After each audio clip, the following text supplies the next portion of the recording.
ব্লকে এসেছি আমাদের আগে কেন এসছো সেটা বলো। ব্লকে স্যার আমাদের সাধারণ এত লোক নিয়ে এত লোক পরে এসেছে স্যার, লোক পরে এসেছে। না লোক আমরা প্রথমে স্যার আপনি তোমার সিসিটিভি এখানে ক্যামেরা কি চেক কাজ করুন আছে সেটা আমাকে বলো। স্যার, আপনি সিসিটিভি ক্যামেরা চেক করুন, একদম চেক করবো। ওখানে দেখুন যে আমরা প্রথমে কতজন এসেছিলাম।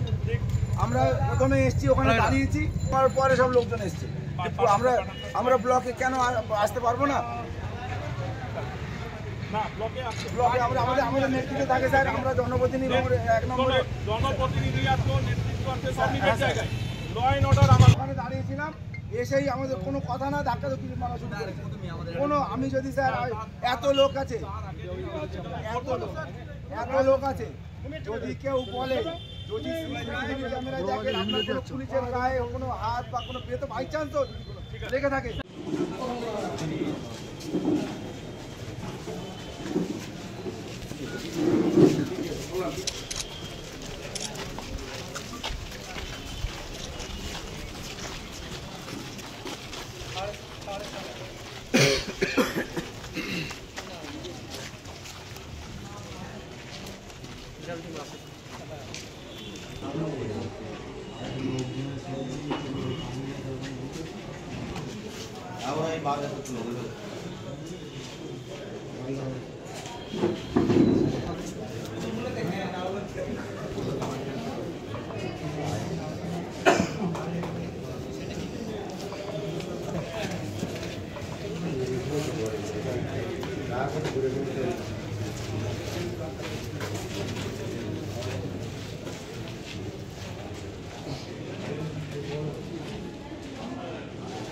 সব কিছুই ঠিকঠাক চলছে, এখানে কোনো রকমের সমস্যা নেই। কিছু আজকে হঠাৎ করে বহিরাগত ভাঙড় 1 নম্বর ব্লক থেকে তারা এসে আমাদের পঞ্চায়েত সমিতির সভাপতি সাহেব তিনি বসে আছেন, তারা কটূক্তি করছে এবং বাজে বাজে ভাষায় গালাগালি করছে। আমাদের ছেলেরা সেটা নিয়ে প্রতিবাদ করেছে। যারা আমাদের পঞ্চায়েতের সদস্য বা বিভিন্ন নেতৃত্বরা বসেছিল, মানে পঞ্চায়েতের সদস্য, পঞ্চায়েত সমিতির সদস্য, তারা বারণ করায় যে গালাগালি করবে না, বারণ করায় এই নিয়ে তারা উত্তেজিত হয়ে, বহিরাগতরা এসে উত্তেজিত হয়ে বিভিন্ন রকমের গালাগালি অশ্রাব্য ভাষায় এবং এখানে একটা ঝামেলার পরিবেশ তৈরি করে বহিরাগতদের নিয়ে এসে এখানকার কিছু যারা কুখ্যাত ক্রিমিনাল তারা অশান্তি করার চেষ্টা করছে। আমরা প্রশাসনকে বলেছি, প্রশাসন যথাযথ ব্যবস্থা নিচ্ছে। এখনও পর্যন্ত বহিরাগতরা পঞ্চায়েত সমিতির মধ্যে আছে। আমরা পুলিশ প্রশাসনকে বলেছি তাদের বিরুদ্ধে ব্যবস্থা নেওয়ার জন্য। ভাঙড় ব্লক, ভাঙড় 2 ব্লক এবং ভাঙড় বাজার, এটা হচ্ছে অবিভক্ত ভাঙড়। তো সেই জায়গায় দাঁড়িয়ে যে ভাঙড়ের খাল পেরোলে এটা ভাঙড় 2 ব্লক অন্য রাজ্য বা অন্য রাষ্ট্র, তা মোটেও বোঝায় না। তো ভাঙড় বিধানসভার মধ্যে ভাঙড় 2 নম্বর ব্লকে আমরা আসতেই পারি, আমাদের প্রয়োজন থাকতেই পারে।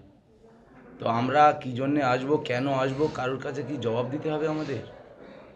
সেখানে আমরা ভাঙড় 2 ব্লকে আসলে আরাবুল ইসলামের এটা কি পৈতৃক সম্পত্তি ভাঙড় 2 ব্লকটা, যে ওনাকে জবাব দিতে হবে? আর ভাঙড় 2 নম্বর ব্লকে আমরা আসতে পারবো না, এটা কোন সংবিধানে লেখা আছে? আমরা আসতেই পারি, আমাদের প্রয়োজন হতেই পারে ভাঙড় 2 নম্বর ব্লকে। উনি যে অ্যান্টি সোশ্যাল, উনি যে ক্রিমিনালদের নিয়ে এখানে ভাঙড় 2 ব্লকের সামনে একটা টেবিল খাটিয়ে বসে আছে, তার উদ্দেশ্যটা কি আগে এটা আপনাদের কাছে প্রমাণ করতে হবে। সেটা সামনে আসুক যে কিছু অ্যান্টি সোশ্যাল নিয়ে কেন বসে আছে। সাধারণ মানুষ ব্লকে আসবে তাদের প্রয়োজন মেটাতে। ব্লক হচ্ছে যারা সাধারণ মানুষের বিভিন্ন কাজ তারা মেটাতে এখানে আসবে। তো কেন তাদের কাজে বাধাপ্রাপ্ত হবে তারা এখানে? তো মিডিয়া এখানে আপনারা আছেন, আপনারা হচ্ছে ক্যামেরা বন্দি আছে আপনাদের, যে তারা সামনে বসে মানে কেন ব্লকে ডিস্টার্ব করছে। আর এই বিহারির মতো একটা যে হচ্ছে কামাল, তার নাম, সে একটা মোস্ট ওয়ান্টেড ক্রিমিনাল। সেই ক্রিমিনালকে পাশে বসিয়ে রেখে ও হচ্ছে এখানে গুন্ডামি করছে আরাবুল ইসলাম। সেটা আজকে প্রমাণ হলো। পুলিশ তো বিহারিকে অ্যারেস্ট করেছে। তাহলে কেন অ্যারেস্ট করলো? সে মোস্ট ওয়ান্টেড একটা ক্রিমিনাল। আর সেই জায়গায় দাঁড়িয়ে সাধারণ মানুষ ব্লকে আসতে পারছে না। মহামান্য হাইকোর্টের রায়কে আমরা সম্মান জানাই, প্রশাসনকেও সম্মান জানাই, যে নিশ্চিতভাবে এইটা নিয়ে আরেকবার ভাবনা চিন্তা করা উচিত। প্রথম কথা হলো, আমি ভাঙড় 1 নম্বর ব্লকের বনভূমির কর্মদক্ষ এবং আমি সরকারি লাইসেন্সভুক্ত ডিড রাইটার, দলিল লেখক। যেহেতু ভাঙড় 1, 2-এর মধ্যেই একটাই রেজিস্ট্রি অফিস আছে, সেটা 2 নম্বর ব্লকে। সেখানে আমি এসেছিলাম, এসে সেখানকার কাজ মিটিয়ে, আমি দলিল লেখক হিসেবে কাজ মিটিয়ে আমাদের 2:30টার সময় একটা বৈঠক ছিল, যেহেতু ভগবানপুর অঞ্চলে কর্মী সম্মেলন 19 তারিখ নিয়ে, সেইটা নিয়ে বসাবসি করা ছিল। আমি যখন রেজিস্ট্রি অফিস থেকে বার হয়ে বিডিও অফিসে ঢুকছি, তখন আরাবুল, তার ছেলে হাকিমুল খুব নোংরা ভাষায় গালাগালি, এবং তার সঙ্গে কিছু দুষ্কৃতীরা ছিল, তারা সবাই আমাকে তেড়ে আসে মারার জন্য। সেই মুহূর্তে কলকাতা পুলিশকে আমি ধন্যবাদ জানাই।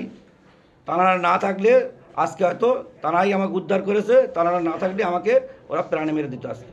আজকে সকালে আমরা ব্লকে রীতিমতন প্রতিদিনের ন্যায় যেমন আসি তেমন এসছি। আসার পরে খুদে এবং একটা অ্যান্টি সোশ্যাল বিহারি কামাল, আরাবুলের ভাই খুদে আর এবং অ্যান্টি সোশ্যাল বিহারি কামাল প্রথমে আমাদের একটা ছেলেকে ঢোকার পথে অকথ্য ভাষায় গালিগালাজ করে। গালিগালাজ করলে ওনারাও প্রতিবাদ করলে খুদে হাকিমুল বিহারি কামাল বলে তোরা শালা জাহানে মেরে দেবো বলে এরকম অকথ্য ভাষায় গালাগালি করে। তখন প্রশাসন আসলো, প্রশাসন এসে রীতিমতন এসে আমাদেরকে বললো ঠিক আছে আমরা বিষয়টা টেক আপ করছি। দেখুন আরাবুল ইসলাম কি, আমি আগেও বলেছি এখনও বলছি, আরাবুল ইসলাম মানে একটা খুনি। উনি পরিকল্পিতভাবে আজকে এই অশান্তিটা করার চেষ্টা করেছে এবং তার ফলস্বরূপ আপনারা ইতিমধ্যে দেখেছেন। ওনার কাজই হচ্ছে অশান্তি করা। আজকের ডেটে ভাঙড় শান্ত, কিন্তু আরাবুল ইসলাম যখন থেকে মহামান্য হাইকোর্টের নির্দেশ মতন ভাঙড়ে আসা শুরু করলেন, তখন থেকে অশান্তির একটা বাতাবরণ সৃষ্টি করার চেষ্টা করছে। কিন্তু কলকাতা পুলিশকে ধন্যবাদ জানাবো, কলকাতা পুলিশ সেটাকে দেখে নিয়ে সমস্যা সমাধান করছে।